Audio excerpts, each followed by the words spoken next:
أهلا بيكم. مش كل الناس بتتولد بموهبة واضحة أو بطريق ممهد قدامها وعارفين هم عاوزين ايه بالظبط. بالعكس، نسبة كبيرة جدا من الناس بتكون تايهة ومش عارفة هي عاوزة ايه أو موهوبة في ايه. فبداية كده لازم نتفق على حاجة مهمة جدا. مش شرط أبدا الموهبة عشان نتعلم أي حاجة في الدنيا. الموهبة لو موجودة من البداية بتدعم الموضوع وبتسهله، بس الأساس في أي حاجة هو التعلم ثم التعلم.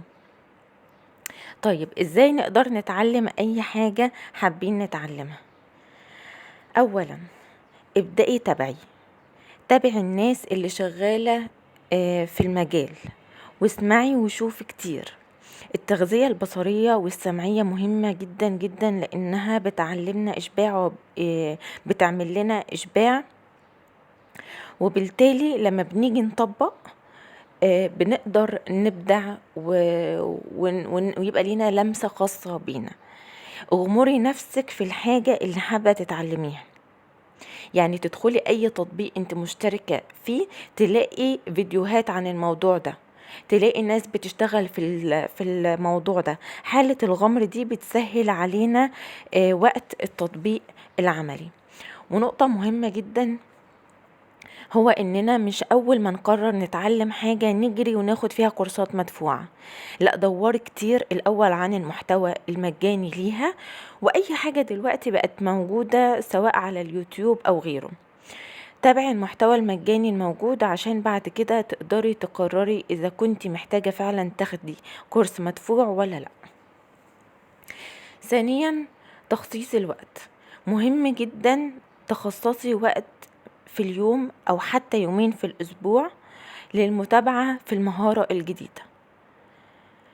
واللي يسهل علينا تخصيص الوقت ده هو اننا نربطه بعادة معينة، زي مثلا واحنا بنشرب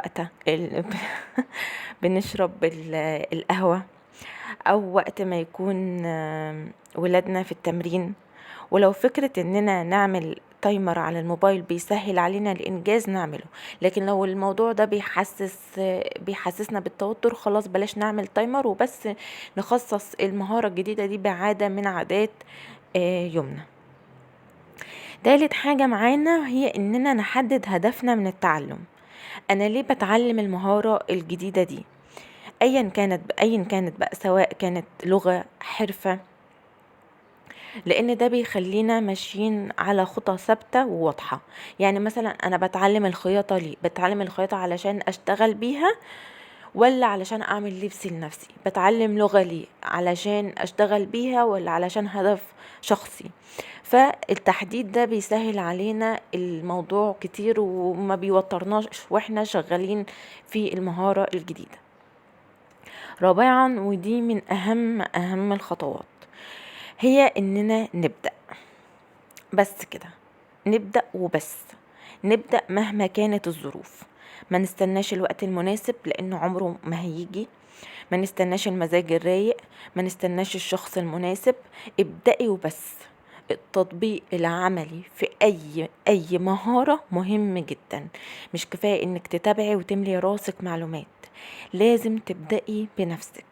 ولو كانت بدايتك في اي حاجة هي بدافع الشغف، فاعرفي ان الشغف لوحده مش كفاية، لان لو البداية صعبة فالاستمرار هو الاصعب. لازم يكون الدافع عندك مش بس الشغف ولكن المسؤولية تجاه نفسك، سواء مادية أو نفسية. لأن لما بنبدأ في حاجة ونسيبها في النص، ده بيبرمج في عقلنا صورة مهزوزة عن نفسنا، وبالتالي بيصيبنا الإحباط واليأس، وبيضيع كتير من وقتنا اللي هو أصلا في الأساس عمرنا. فلو هنطلع بحاجة واحدة من الحلقة دي هي إننا نستمر. استمري وبس. استمري وانتي متضايقة، وانتي مبسوطة، وانتي متحمسة، وانتي محبطة.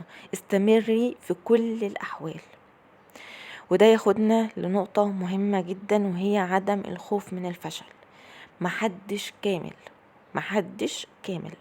ما بيغلطش، حتى الأول في مجاله بيغلط. بلاش دايما ندور على المثالية علشان نبدأ، بلاش ندور على المستوى البروفيشنال علشان نبدأ. ويكون دايما عندنا مرونة نفسية ان احنا طبيعي في كل وقت هنغلط، لان الغلط من طبعنا البشري، عادي نغلط ونصحح ونقع ونقوم.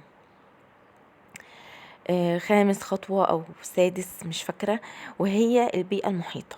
مش لازم كل الناس تعرف احنا بنعمل ايه او بنتعلم ايه، يكفينا شخص او اتنين بالكتير وشكرا كده. مش من منطلق سوء النية، ولكن استعينوا على قضاء حوائجكم بالصبر، الصبر والكتمان. اخر حاجة، احتفلي بنفسك، احتفلي بتقدمك البسيط سواء النفسي او المعرفي او المادي، وقولي لنفسك برافو انك مستمرة في التطوير والتعلم مهما كانت ظروفك.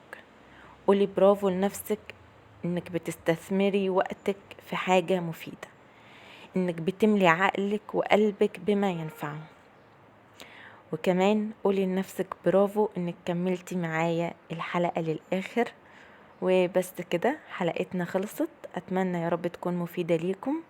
اشوفكم مرة تانية، مع السلامة.